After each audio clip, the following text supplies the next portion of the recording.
What's going well for you. So let's go and jump right into this. This is balancing the triad body, mind, and spirit. So with mind, break it down into analytical, creative, and subconscious. Today we're talking about the analytical mind, more specifically, boost your analytical skills, 11 brain training methods. So let's go and just get right into this.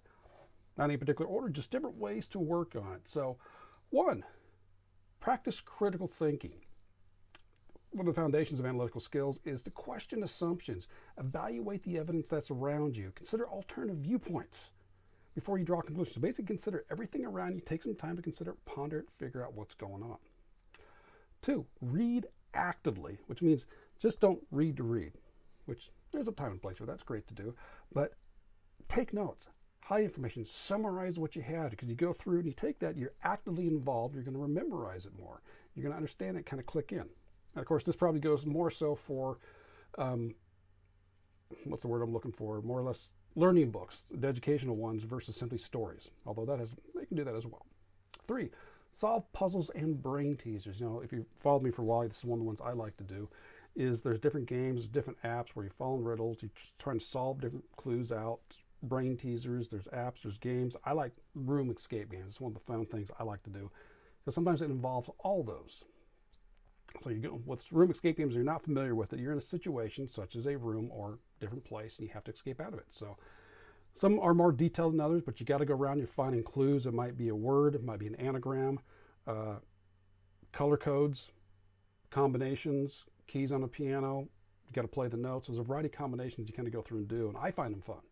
Some are definitely more harder than others, and I got to get some help. But for me personally, I enjoy doing those.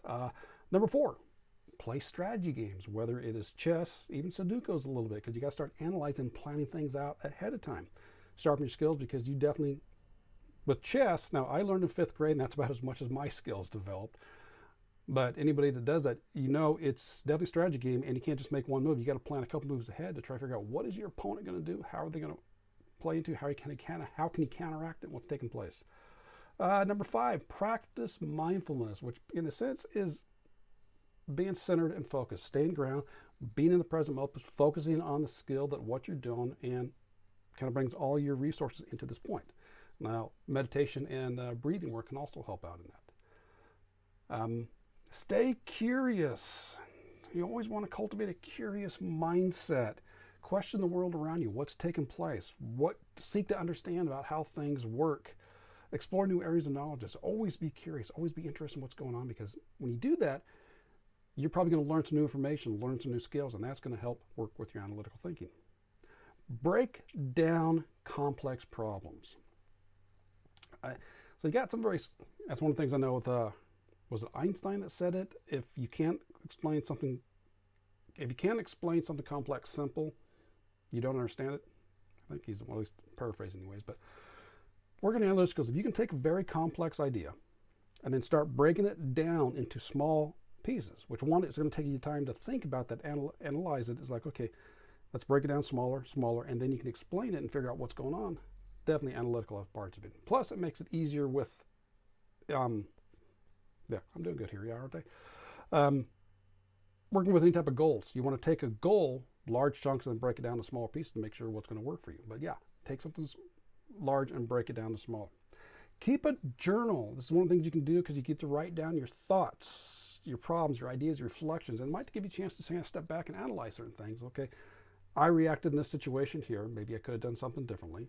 Here's how I came about this. And it's a way to get you to process stuff out of your head onto paper. It makes it easier for you to think and kind of configure things out as well. Teach others. Now, in order for you to teach others properly, it's one of the things, I know there's a lot of charlatan stuff out there, but in order to teach something, you have to know it pretty well, which means you got to take a step back. You might have to go through and learn something better and understand it more in order for you to be able to teach it. So therefore, you learn better, more analytical, get things figured out. Continuously learn kind of goes along with lines with staying curious. Is you want to continue to learn, keep adapting, keep figuring things out, new languages, new instruments, new topics you're interested in. But it's always going through learning, which a couple of different reasons for that. One is, as you learn something new, it actually inside the brain, new neural pathways, new things, new connections are formed. And it also works out because if you start figuring out, you've learned something over here, and now you're going to pivot over here and learn something new, you're able to take some of the skills you learn and kind of come across many times, and therefore enhances your analytical thinking. And the last one here is to practice patience. Just like with any physical skill, sometimes analytical thinking is a new skill as well. So it's going to take some time to figure it out. It's going to take some time to learn and build on those skills, even with sometimes with memory. I know there's some of the analytical games, apps I've kind of worked on. It's like, oh, this is hard. And sometimes certain ones I have given up and said, okay, this one's not for me. And other ones like, okay, it takes me a little longer to figure it out. And you keep going, and it does play off in the long run. But there we go. There is 11 different ways to work on your analytical skills. And one of the ones I have in my training is working on better recall. I got a training tip on that one there in my Facebook group, so I'll leave a link for that in the description. But anyways, that's what we got for you today. So have yourself a great rest of your day wherever you're at, and I will catch you in the next video. So take care and balancing to you. Bye-bye.